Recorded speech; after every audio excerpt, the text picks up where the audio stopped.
All he wanted was a brand new Chevy Cruze. But as a man in his early 20s, he thought the insurance costs were too expensive. So he changed his gender, on paper only, to get a cheaper rate. We're calling him David. That's not his real name. It's to protect his identity for legal reasons. CBC reporter Reed Southwick is bringing us this story now in studio. Good morning, Reed. Good morning. So changing gender for any reason, it's a pretty serious step to take. How did this all start?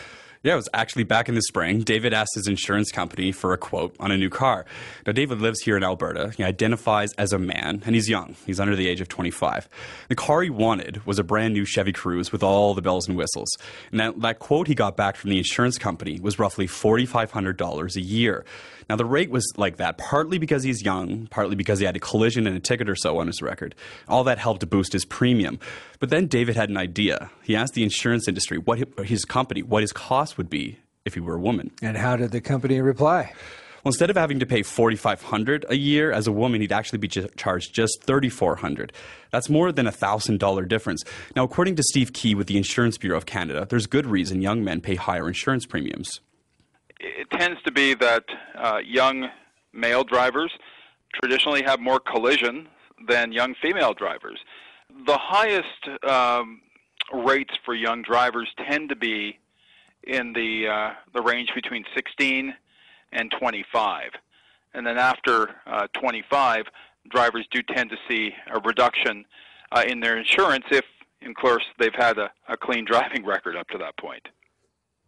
Well, David didn't want to wait that long to buy that Chevy Cruze. He wanted it immediately, and it also made him mad. He had to pay more for insurance than if he was a woman. He said to me, quote, "I didn't feel like getting screwed over anymore." Okay, so what exactly did David do next? Well, he just asked his insurer to change his gender on his auto policy, but they said they couldn't do that. So he did some research. We found out that under the rules that were in place at the time, he needed a doctor's note to show the government he identifies as a woman.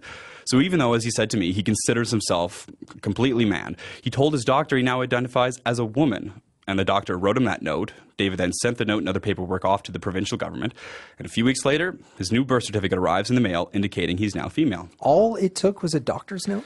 Well, actually, as of June, the government scrapped the doctor's note requirement for adults. Now, all you have to do is say you're male, female, or X for gender diverse people, and you declare it on an affidavit. But in David's case, before those rules changed, he needed that doctor's note and the affidavit. And David told me he was actually shocked by how easy it was. He said he felt like he won, and he beat the system. Using his new birth certificate, he was then able to change his gender on his driver's license and insurance policy. That's a lot to go through, all just to lower his insurance rate? Yeah, and he did it just for cheaper car insurance, all to save $91 a month or so.